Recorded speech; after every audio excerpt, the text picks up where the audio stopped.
thank you very much. It's an honor to have President Zelensky of Ukraine, and we've been working very hard, very close. So we've actually known each other for a long time. We've been dealing with each other for a long time, and very well. We had a little negotiation spat, but that worked out great. I think for both countries, I think for the world, actually, beyond both countries. And we have something that is a very fair deal. And we look forward to getting in and digging and working and getting some of the rare earth. But it means we're going to be inside, and it's a big commitment from the United States, and we appreciate working with you very much. And we will continue to do that. We have had some very good discussions with Russia. I spoke with President Putin, and we're going to try and bring this to a close. It's something that you want and that he wants. We have to negotiate a deal. But we've started the confines of a deal, and I think something can happen. The big thing is the number of soldiers, mostly at this point, but soldiers being killed. You're losing thousands of soldiers. So on both sides, we're losing a lot of soldiers, and we want to see it stop. And we want to see the money get put to different kinds of use, like rebuilding. And we're going to be working very hard. But we've had a lot of very good conversations. I will say until we came along, the Biden administration didn't speak to Russia whatsoever. They didn't speak to anybody. They just allowed this to continue. And I will say that, I'll say in front of you, you've heard me say it 1,000 times, if I were president, this war would have never happened. We would have had a deal negotiated for you without having to go through what you've gone through. But your soldiers have been unbelievably brave. We've given them great equipment, but somebody has to use the equipment. They've been unbelievably brave, and we give them great credit. This was supposed to be over very quickly, and here we are 3 years later. So I give tremendous credit to your generals and your soldiers and yourself in the sense that it's been very hard fighting, very tough fighting. They're great fighters. And you have to be very proud of them from that standpoint. But now we want to get it over with. It's enough, right? We want to get it over with. So it's an honor to have you here. Thank you very much for coming. We're going to sign the agreement at the conference in the East Room in a little while, right after lunch. And we'll be having lunch together. We're also discussing some other things. And we appreciate everybody being here. It's somewhat of an exciting moment, but the really exciting moment is when they stop the shooting and we end up with a deal. And I think we're fairly close to getting that, and an honor to have you. And please, I'd like to say something. Yeah, thank you so much, Mr. President. Thank you for the invitation. And really, I hope that this first document, will be first step to real security guarantees for Ukraine, our people, our children. I really count on it. And of course, we count that America will not stop support. Really, for us, it's very important to support and to continue it. I want to discuss it with details further during our conversation, and of course, the infrastructure or security guarantees. Because for today, I understand what Europe is ready to do. And of course, I want to discuss with you what the United States will be ready to do. And I really count on your strong position to stop Putin. And you said that enough with the war. I think that is very important, Ben, to say these words to Putin at the very beginning of war, because he is a killer and terrorist. But I hope that together we can stop him. But for us, it's very important to, to save our country, our values, our freedom and democracy, and of course, no compromises with the killer about our territories, but it will be later. And of course, what I wanted, we spoke about it by phone with you, about the drones production. We have very good drones production. I think the best one in the world for today because of the war.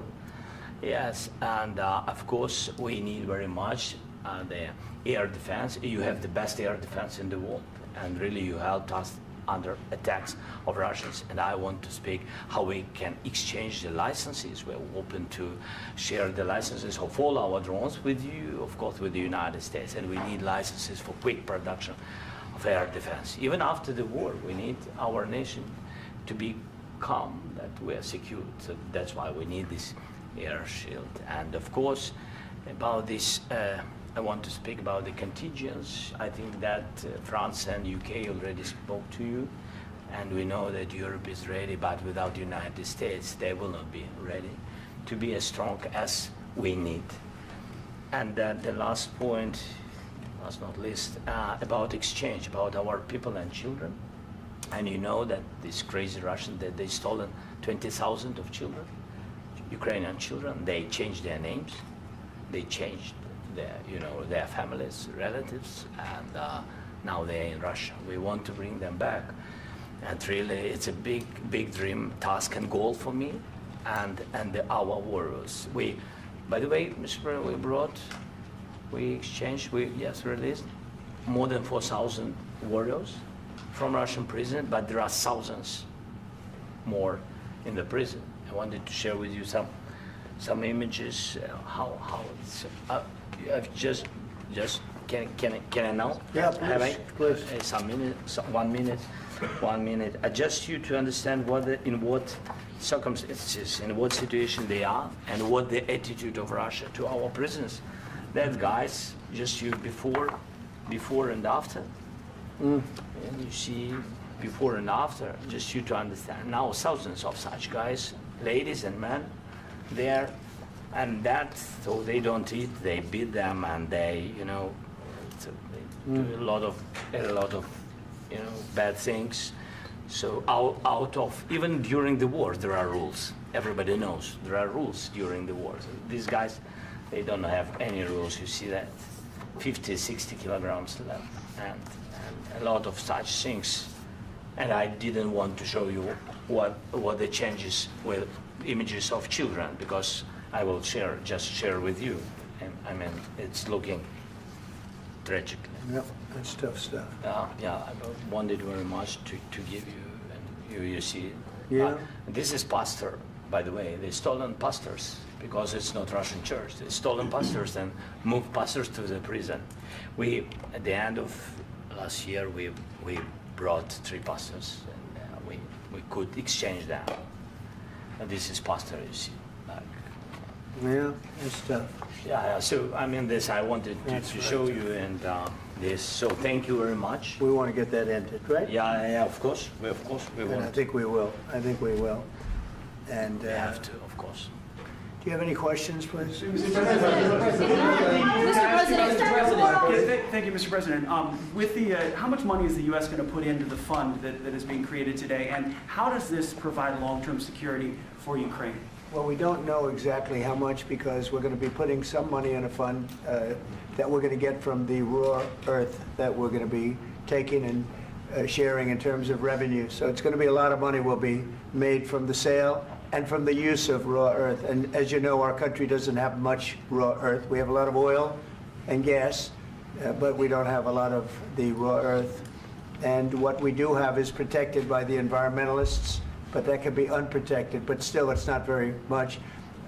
They have among the best in the world in terms of raw earth. So we're going to be using that, using it for all of the things we do, including AI and including weapons and the military, and it's really going to very much satisfy our needs. So it's something that just worked out really well. We have a lot of oil, and we have a lot of gas, we have a lot, but we don't have raw earth. So this has just about every component of the raw earth that we need for computers, for all of the things we do. This puts us in great shape. And on long-term security for Ukraine, how does this provide it? I think they're going to have great luck. I think once we make the agreement, that's going to be 95% of it. They're not going to go back to fighting. I've spoken with President Putin, and I feel very strong. I've known him for a long time, and I feel very strongly that they're very serious about it, and we'll make a deal. And when the deal is made, I don't think, we talk about security. Everyone's talking about the other day, all they talked about was security. I said, let me make the deal first. I have to make the deal first. I don't worry about security right now. We have to have a deal, because right now, last week, 2,000 soldiers died on both sides. 2,000. And they're losing 1,000, 2,000, 3,000 a week. So as we sit here and we talk, people are getting shot and dying on the battlefield. And, you know, they're not American soldiers, but they're Russian soldiers and they're Ukrainian soldiers, and we want to be able to stop it. And we want to be able also to spend money on other things. We don't want to, this is a tremendous amount of money. And what the Biden administration did was terrible. They were giving money, but he had no security on the money. Europe, as you know, gave much less money, but they had security. It was in the form of a loan. They get their money back, and we didn't. And now, at least we're protected because the American taxpayer has to be protected too. But this is an incredible agreement for Ukraine because we have a big investment in their country now. And what they have, very few people have. And we're able to really go forward with very, very high-tech things and many other things, including weaponry that we're going to use in many locations, but that we need for our country. Mr. President, This allows us to do that. will you continue I'm sorry. sending military aid? Yes, go ahead, please. If I can just, yes. In the document, there is one of the very important points. If we speak about business and investment, we never had LNG terminals in Ukraine. This document will open. I mean, the next documents, but anyway, here we see in the framework, we see really goodwill for this. LNG terminals for us is very important, and I think for security of European continent. We have the biggest storage, gas storage. We have the biggest in Europe. Yes, and we can use it for LNG, use it for LNG, and we will do it. And really, we can help Europe because Europe really helped. President Trump said that they made less support, but they are our friends and they are our very supportive partners. They really gave a lot, Mr. President. They did. They gave a lot, but they gave much less. No. Much less. No. No. Don't argue with me. No. Okay. Okay.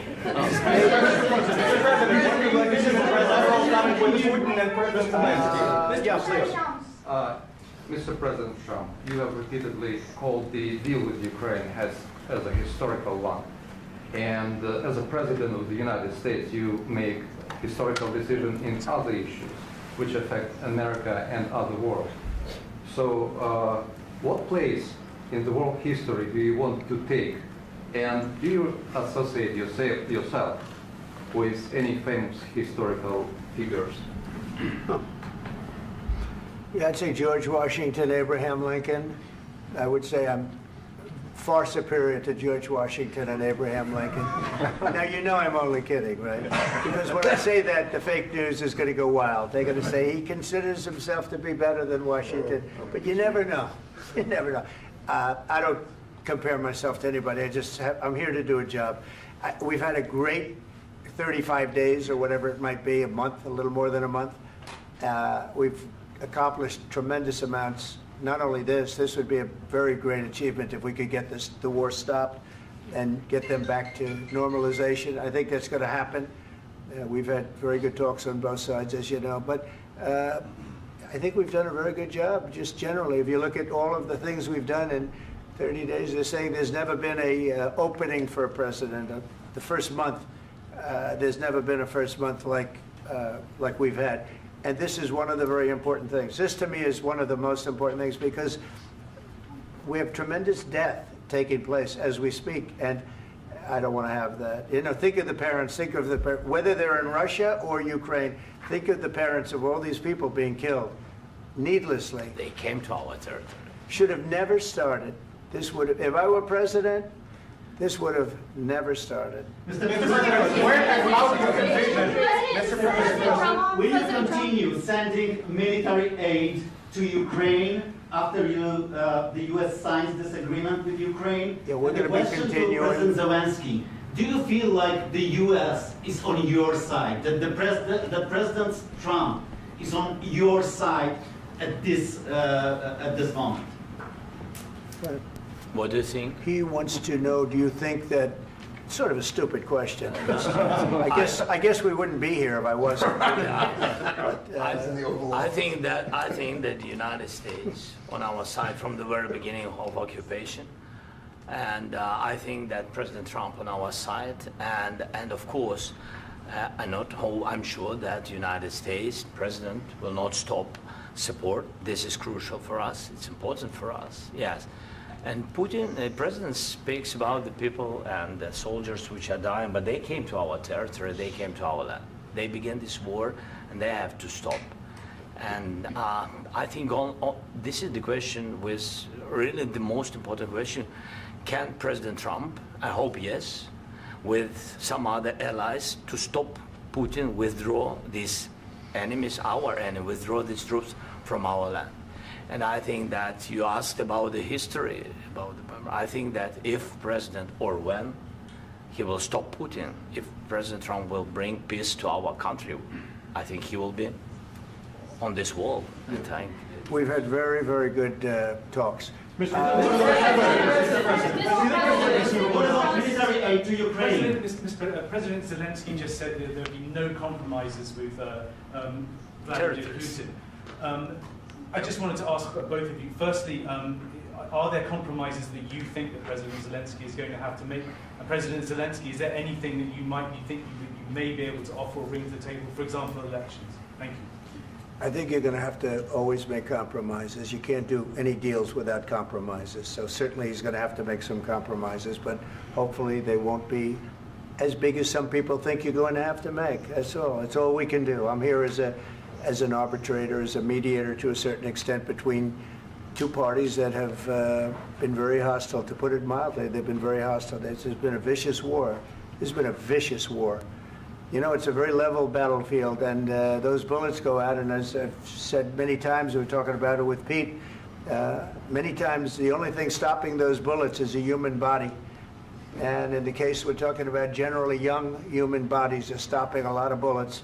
It's dead level. That's why it's great farmland. It's great land. It's great farmland, but there's very little protection against the bullets that are being, and other things that are being shot.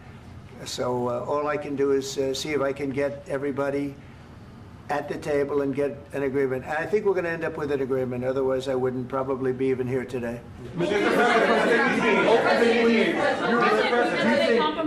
Mr. President, I've got two questions for you. You think ultimately your legacy will be the peacemaker and not the president that led this country into another war and ended foreign wars? And I've got a question. I hope it will. I mean, I hope I'm going to be remembered as a peacemaker. This would be a great thing if we could do this. I'm doing this to save lives more than anything else. Second is to save a lot of money, but I consider that to be far less important. So I hope I'm going to, thank you, Brian, for that question. It was a nice question. I hope I'll be known and recognized as a peacemaker. This would be a great thing to solve. This is a very dangerous situation. You know, this could lead to a third world war. This was headed in the wrong direction. If this election were lost, if we didn't win this election, and by the way, we won it by a lot. That was a mandate. We won every swing state. We won the popular vote by millions and millions of votes. We won everything. The districts, you look at the areas of red, take a look at a map. This was a big mandate, and this was one of the things. I said, we're going to get this thing settled. If we didn't win, I think this could have very well ended up in a third world war, and that would not have been a good situation. What was your second question? And my second question for President Zelensky, why don't you wear a suit? You're at the highest, why don't you wear a suit? You're at the highest level in this country's office, and you refuse to wear a suit. Just want to see if do you own a suit? Yeah, problems. A lot of Americans have problems with you not respecting the dignity of this office. I will wear a costume after this war will finish. Okay. Yes, maybe one. Maybe something like this. Something like yours. Yes. That'd be great. Maybe something better. I don't know. We will see. Maybe something cheaper than.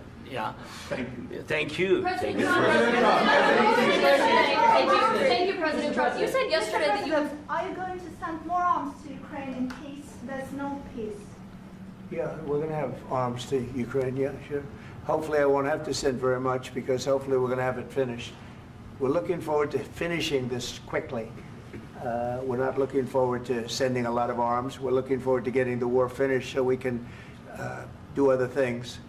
But we very much appreciate the agreement, because we needed what they had, and we're treating, you know, our country is now treated fairly. Biden didn't do that. He didn't know what the hell he was doing. This should have never happened. This should have never started. But you know, sure, the answer is yes, but hopefully we won't have to send much because I'm looking forward to getting it done quickly, very quickly. Does that mean you'll provide security guarantees, Mr. President? I don't want to talk about security yet because I want to get the deal done. You know, you fall into the same trap like everybody else. A million times you say it over and over. I want to get the deal done. Security is so easy. That's about 2% of the problem. I'm not worried about security. I'm worried about getting the deal done. The security is the easy part. Security is very nice. Everybody stopped shooting. And now will Europe put people there? I know France is going to. I know the UK is going to. I know other countries are going to, and they happen to be right next door. We haven't committed, but we could conceivably. You know, we have security in a different form. We'll have workers there digging, taking the raw earth so that we can create a lot of great product in this country. So in that sense, you have something, but we haven't determined that yet. I will say, in speaking to France and in speaking to, and they were here, as you know, last week and just the other day, they have committed to a lot of security. I don't think you're going to need much security. I think once this deal gets done, it's over. Russia's not going to want to go back, and nobody's going to want to go back. When this deal ends, I really believe this deal is going to be over. Question? Yeah, please go ahead. Go ahead. Thank you, sir. Mr. President, thank you. You had Mr. Macron and Keir Starmer at the White House this past week, both of whom praised your courage and conviction to lead the pathway towards peace. Yes. Part of that involved, though, re-engaging Russia in diplomatic relations, something that previous leaders lacked the conviction to do so. What gave you the moral courage and conviction to step forward and lead that? Well, I love this guy. Who are you with? One American News, sir. Well, that's why I like him. One American News does a great job. I like the question. I think it's a very good question. It's a pathway to peace. It's a pathway to getting something solved. And I feel that as the head of this country, I have an obligation to do that. Plus, you know, we're very much involved. We got involved. It's too bad we got involved because there should have been no involvement because there should have been no war. And there shouldn't have been October 7th. That would have never happened. As you know, Iran was broke. They had no money to give to Hezbollah. They had no money to give to Hamas. They were stone cold broke. And then under Biden, they became rich as hell. They went from no money to $300 billion in a period of 4 years. And they gave a lot of that money away, and you see what happened. And that's a real mess also that we hope to be able to solve. But no, I appreciate your question very much. I feel I have an obligation to try and do something to stop the death. If I can answer, yes, if I can answer, Please, sorry, go ahead. please. And I do like your clothing, by the way. Yeah, really? Even though I think he's a great guy, by the way. But I don't know if you two like each other. But you know what? I think he's dressed. I like this guy. I think he's dressed beautifully. So I have more serious things than answer on such Yeah, question. sure, I will answer on more That's serious a good question statement. if I can. Yeah, so please, about security guarantees and about just ceasefire. We can't just speak about ceasefire and speak. It will not work. Just ceasefire will not never work because I'm like the president. I have this experience, and not only me. Ukraine before my presidency, from the 2014, Putin broken 25 times. 25 times he broken his own signature. 25 times he broken ceasefire. But he never broke to me. He never broke to me. No, you were the president. You were the president during. He never broke to me. In 2016, you've been the president, Mr. President. You've been the president, but he had, of course, not with you, but he had during those period. He had conversations with our side, and we had Normandy format. You know, the France, Germany, Ukraine, and Russia, and he broken 25 times. That's why we will never accept just ceasefire. It will not work without security guarantees. Security guarantees, maybe President is right about this document and other, but this document is not enough. Strong army is enough because his soldiers afraid, Putin's soldiers afraid of our soldiers when we're strong enough. If we are not strong enough, if we are empty, if our storage is empty, we can't defend our land. Today, you know, he knows that we have all the world knows that we have meeting, yes? Why he's using ballistic? Putin today using ballistic on our hospitals, schools, and etc. Ballistic. So he knows that we are here and that President Trump is really have goodwill to stop this war. And you hear now the president. So why he's using? So he doesn't want to stop. He doesn't want. But I hope that we will do it. Really, we'll do it. Security. When we speak about security guarantees, when the Europeans are ready for contingents, they need USA backstop. If there will not be United States, we will not never have any contingents, strong contingents from the Europeans, because they don't want to divide alliance, connection between the United States as the main and strongest ally and Europeans. And this is crucial, this is important. That's what we want to speak about very much. This is very important. And air defense. So air defense, really, we have big deficit with all these systems, and we need to provide this. We need it very much. Otherwise, Putin will never stop, and will go further and further. He doesn't want. He hates us, you know? It's not about me. He hates Ukrainians. He thinks that we are not a nation. He thinks, and he shared these thoughts, I think maybe with your team also, I don't know. But with all the Europeans, in media, officially and not, he always said that there is no such country, such nation, such language, and such life like Ukrainian. No, he really doesn't respect all the Ukrainians, and he wants to destroy us. And you are right, Mr. President, that's 2%. This document, maybe other documents, it's a very good start, very good, but it will not enough to stop this person. Should Russia pay to rebuild Ukraine? Mr. President, under these Should Russia pay to I asked rebuild Ukraine? They have to Zelensky pay. this question. This is the rule. This is the rule of the war. This is the rule of the war. During all the centuries, all the history, this is the rule of the war. Who began, those pay. Do you agree, This is the rule. Putin began this war. He has to pay all money for innovation. He has to pay. Of course, some Russian assets, what we have in Europe, about 300 billion, we can use them. We can use for innovation and buy military support from the United States also. We can do it, but it's not enough. It's not enough. President, under these circumstances, do you envision a trilateral summit with Putin and President Zelensky? Wait 1 second. I asked this question that you didn't like because I wanted to know if you want to position yourself in the middle between Russia and Yes. Ukraine or on the Ukraine side. No, I'm in the middle. I want to solve this thing. I'm for both. I want to get it solved. And it's wonderful to speak badly about somebody else, but I want to get it solved. If we can solve it, great. If we can't solve it, they're going to have to fight it out, and who knows what's going to happen. But I want to see it get solved. May I follow up? One more question about U.S. troops in Europe. After Russian invasion of Ukraine, your predecessor sent additional troops to Eastern Europe, including Poland, my country. Yeah. Are you committed to keeping these troops on the eastern flank of NATO in the future? I'm very committed to Poland. I think Poland has really stepped up and done a great job for NATO. They, as you know, they paid more than they had to. They are one of the finest groups of people I've ever known. I'm very committed to Poland. What about Baltics? Poland's in a tough neighborhood, you know. What about the Baltics?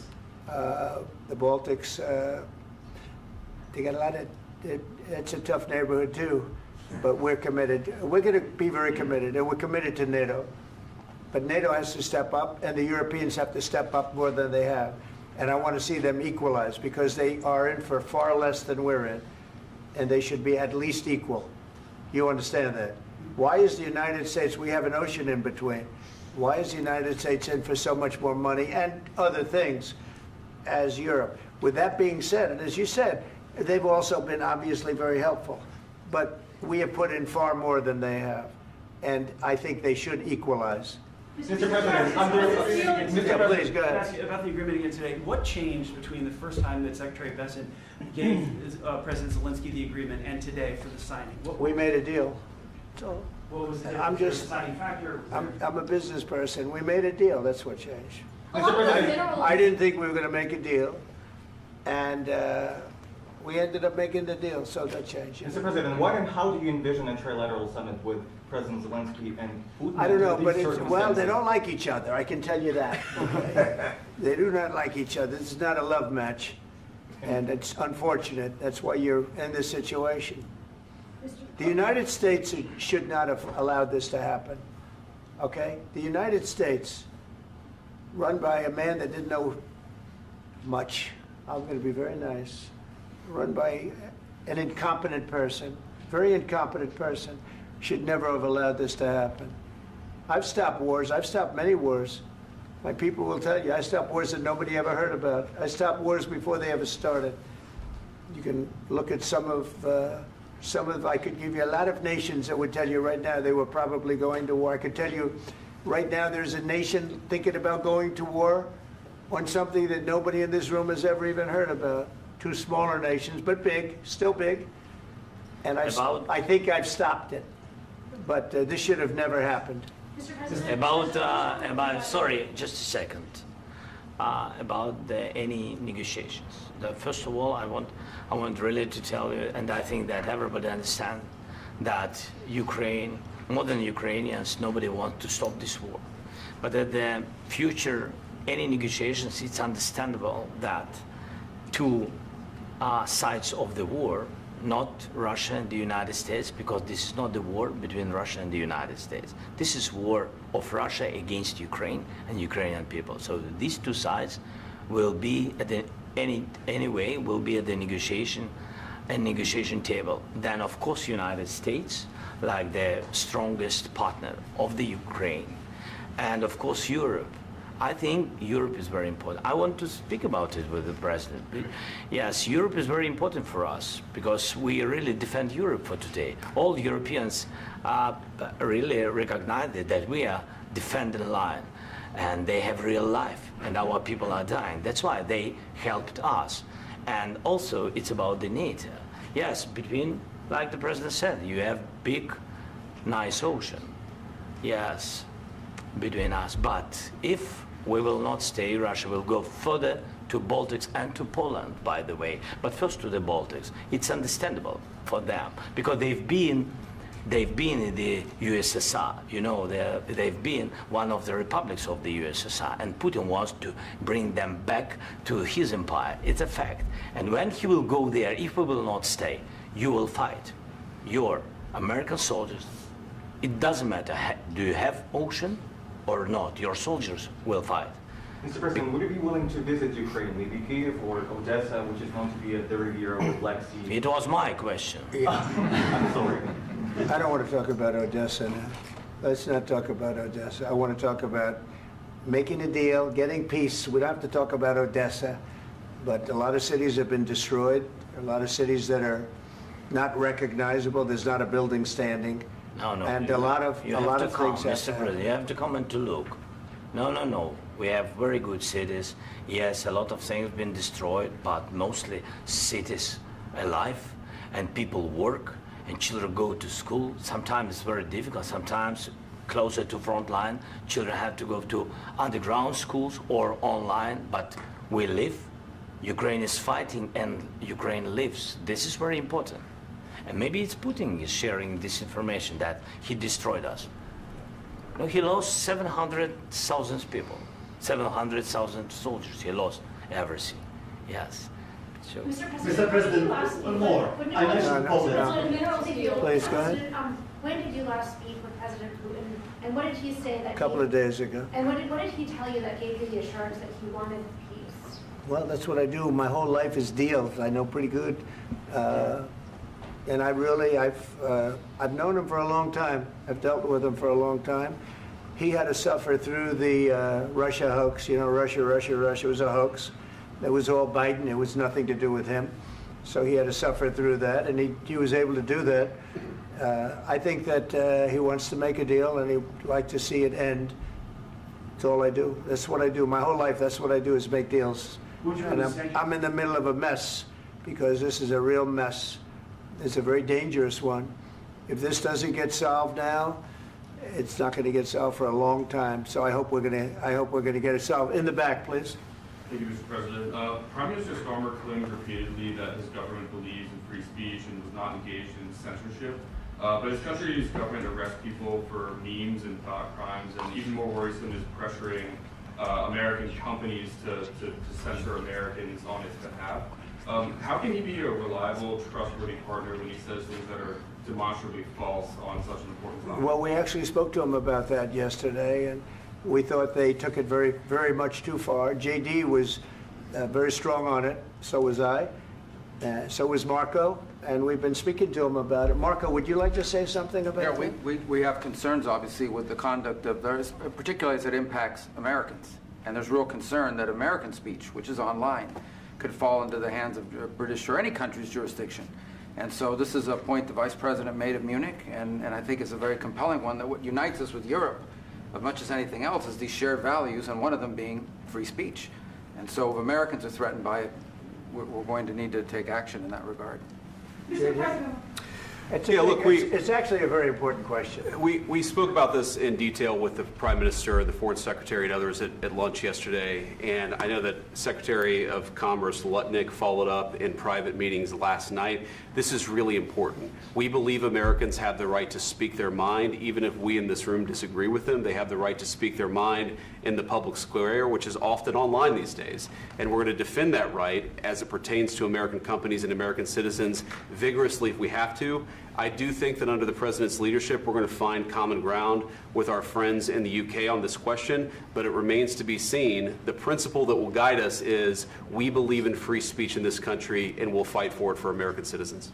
Mr. President, on the deal, is there any other oil and gas component to the deal? Is it all critical? A little bit. We'll see. On LNG? But we're not really looking for that so much. We got a lot. We have more than anybody in the world, by far. So no, we're not talking about it too much, but a little bit. I think it affects also, but for the most part, no. And sir, is there any agreement from Ukraine to purchase U.S. LNG as part of the deal, or is that on the table at all? No, we don't need that. Mr. President, I just wanted to ask you about, you just mentioned that you'd spoken to Vladimir Putin a couple of days ago. Just to be clear, that's a new call, not the one that you... I've spoken to him on numerous occasions. Okay, and how was the latest call? What did you discuss? How did it go? Are you serious with that question? I am. I'd love to know. It went well. I think we're going to have a deal. On the minerals deal, Mr. President, some of those minerals are in the east of Ukraine, not far from the front lines and in areas that Russia has occupied. Will you direct President Putin to withdraw his forces from those areas if there's U.S. interest? Well, we'll take a look at the time. We have a lot of area. It's a very big area we're talking about, so we'll take a look. I'll study that and I'll see. And who would protect those minerals if they are U.S. interests? Would that be Ukrainian forces? They'll be protected. European The agreement forces? will protect them. U.S. The forces? agreement, yeah, we're signing an agreement. You know? Right, but what if Russia tries to invade or there's Russian aggression in those spots? I just told you, I don't think that's going to happen. And if that were going to happen, I wouldn't make a deal. If I thought that was going to happen, I wouldn't make a deal. Some people may wonder why. You know, they ought to focus on CNN on survival, not asking me these ridiculous questions. Focus on surviving, because CNN's got such low ratings, I don't think they're going to survive. Let's go. Please, go ahead. I already mentioned Poland. Poland was under Russian control for decades after the Second World War. When I was a kid, I looked at the United States not only as a most powerful country, richest country in the world, the country that has great music, great movies, great muscle cars, but also as a force for good. And now I'm talking with my friends in Poland, and they are worried that you align yourself too much with Putin. What's your message for them? Well, if I didn't align myself with both of them, you'd never have a deal. You want me to say really terrible things about Putin and then say, "Hi, Vladimir, how are we doing on the deal?" That doesn't work that way. I'm not aligned with Putin. I'm not aligned with anybody. I'm aligned with the United States of America. And for the good of the world, I'm aligned with the world. And I want to get this thing over with. You see the hatred he's got for Putin. It's very tough for me to make a deal with that kind of hate. He's got tremendous hatred. And I understand that, but I can tell you the other side isn't exactly in love with, him either. So it's not a question of alignment. I'm aligned with the world. I want to get the thing set. I'm aligned with Europe. I want to see if we can get this thing done. You want me to be tough? I could be tougher than any human being you've ever seen. I'd be so tough. But you're never going to get a deal that way, so that's the way it goes. All right, one more question. Hey, I want to respond to this. So look, for 4 years in the United States of America, we had a president who stood up at press conferences and talked tough about Vladimir Putin, and then Putin invaded Ukraine and destroyed a significant chunk of the country. The path to peace and the path to prosperity is maybe engaging in diplomacy. We tried the pathway of Joe Biden of thumping our chest and pretending that the President of the United States' words mattered more than the President of the United States' actions. What makes America a good country is America engaging in diplomacy. That's what President Trump is doing. Can I ask you? Sure. Yeah? Yeah. Okay. So he occupied our parts, big parts of Ukraine, part of East and Crimea. So he occupied it on 2014.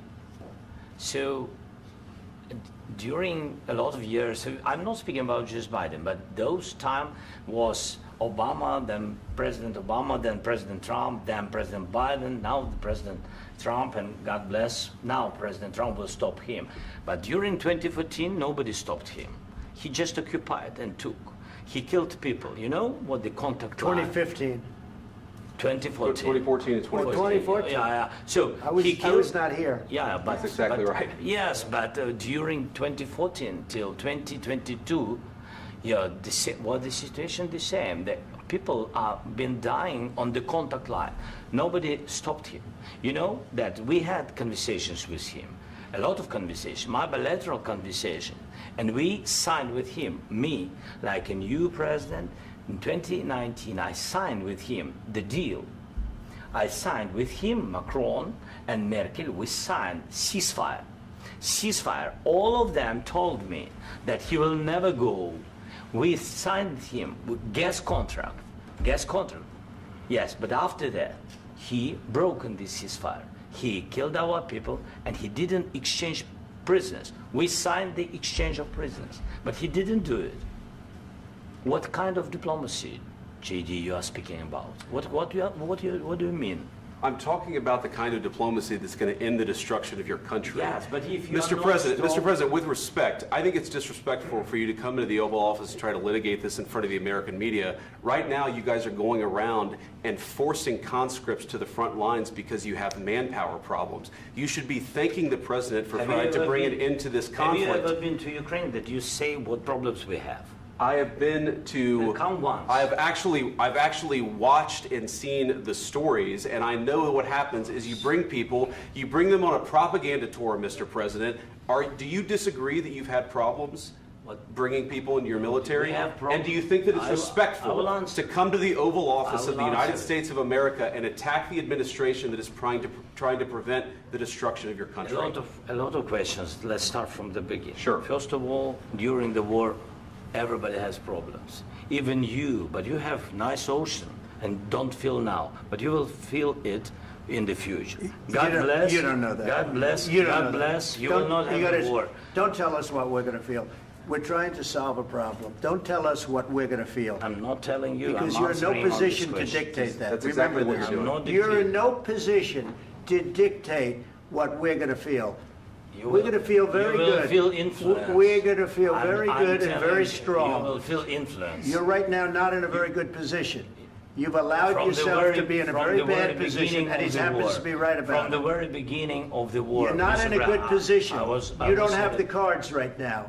With us, you start having I'm not playing cards. cards. Right now, you don't. I'm You're playing serious, cards. Mr. President. You're I'm playing very cards. serious. You're gambling I'm with the president lives in of war. millions of people. You're you gambling with World War III. You're gambling with World War III.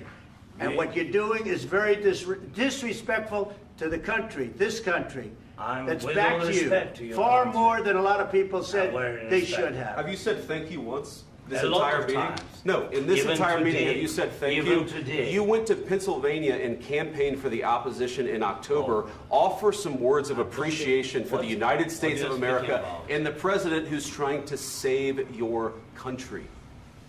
Please, you think that if you will speak very loudly about the war, you He's can... not speaking loudly. He's not speaking loudly. Your country's in big trouble. Can I Wait a answer? minute. No, Can you've I done a lot of answer? talking. Your country is in big trouble. I know. You're not I winning. know. You're not winning this. You have a damn good chance of coming out okay because of us. Mr. President, we are staying in our country, staying strong from the very beginning of the war. We've been alone, and we are thankful. I said thanks You haven't in been this alone. cabinet, You and haven't not been only alone. in this We cabinet. gave you, through I this said stupid thank you. president, $350 billion. You We voted gave for you your military president. equipment, You and you voted men for are your brave, but they had to use our military. What about West If you didn't have You our invited military me- equipment, you invited if me you to didn't speak- have our military equipment, this war would have been over in 2 weeks. In 3 okay? days, I heard it from Putin. In 3 days, this is something Maybe new. less. In 2 weeks, of course, yes. It's going to be a very hard thing to do business like this. I Again, tell you. just say thank you. I said a lot of times thank you to American people. Accept that there are disagreements, and let's go litigate those disagreements rather than trying to fight it out in the American media when you're wrong. We know that you're wrong. But you see, I think it's good for the American people to see what's going on. I understand, sir. I think it's I very understand. important. That's why I kept this going so long. You have to be thankful. You don't have the I'm cards. thankful. You're buried there. Your people are dying. tell you You're again, running I low know. on soldiers. Don't- Listen, don't please, you're running Mr. low on President. soldiers. It would be a damn good thing. Mr. And then President. then you tell us, I don't want a ceasefire. I don't want a ceasefire. I want to go, and I want this.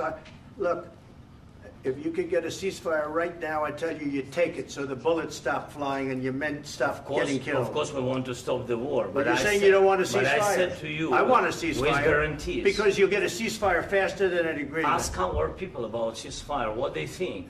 That wasn't it doesn't with matter me. for you what That what wasn't this with me. means. It That was wasn't with you. a guy named Biden who was not a smart person. This That is was your- with, this that was is with your Obama. president. It was your president. Excuse me. That was with Obama, who gave you sheets, and I gave you javelins. Yes. I gave you the javelins to take out all those tanks. Obama gave you sheets. In fact, the statement is Obama gave sheets and Trump gave javelins. You got to be more thankful, because let me tell you, you don't have the cards. With us, you have the cards. But without us, you don't have any cards. One more question to Mr. Vice President. I'm sorry. It's going to be a tough deal to make, because the attitudes have to change. What if Russia breaks ceasefire? What if Russia breaks peace talks? What do you do then? I understand that it's a heated conversation right now. What are you but saying? what She's if asking, what if Russia breaks the ceasefire? What if anything? What if a bomb drops on your head right now? But they have Okay? broken What if they ceasefire broke it? I don't know. They broke it with Biden, because Biden, they didn't respect him. They didn't respect Obama. They respect me. Let me tell you, Putin went through a hell of a lot with me. He went through a phony witch hunt where they used him and Russia. Russia. You ever hear of that deal? That was a phony Hunter Biden, Joe Biden scam. Hillary Clinton, Shifty Adam Schiff. It was a Democrat scam. And he had to go through that. And he did go through it. We didn't end up in a war. And he went through it. He was accused of all that stuff. He had nothing to do with it. It came out of Hunter Biden's bathroom. It came out of Hunter Biden's bedroom. It was disgusting. And then they said, oh, the laptop from hell was made by Russia. The 51 agents. The whole thing was a scam. And he had to put up with that. He was being accused of all that stuff. All I can say is this. He might have broken deals with Obama and Bush, and he might have broken them with Biden. He did, maybe. Maybe he didn't. I don't know what happened. But he didn't break them with me. He wants to make a deal. I don't know if you can make a deal. The problem is, I've empowered you to be a tough guy. And I don't think you'd be a tough guy without the United States. And your people are very brave. But you're either going to make a deal or we're out. And if we're out, you'll fight it out. I don't think it's going to be pretty, but you'll fight it out. But you don't have the cards. But once we sign that deal, you're in a much better position. But you're not acting at all thankful. And that's not a nice thing. I'll be honest, that's not a nice thing. All right, I think we've seen enough. What do you think? Huh? This is going to be great television, I will say that. All right. We'll see what we can do about putting it together. Thanks, sir. I know this is I need the back of the We'll see, I don't know. All right, guys, come on. Wait, President. Hey, let's go. Guys, come on.